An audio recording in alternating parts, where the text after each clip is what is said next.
Salam, hər vaxtınız xeyir dostlar. Mən bir neçə gündür video çəkə bilmirəm çünki qonaqlar gəlib.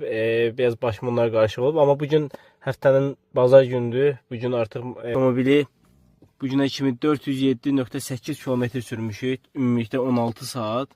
Və ortalamada sərf yazımı 14.8, yəni yaxşı demək olar. Avtomobilin də 32 kilometr hələ də mənzili məsafəsi qalıb.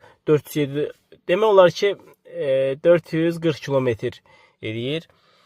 Yəni bizə avtomobil ilk vaxtda 447 kilometr gedə bilərsən. Yəni bu da demək olar yaxşı nəticədir. Yəni demək olar ki eynidir. Dediyi qədər gedir.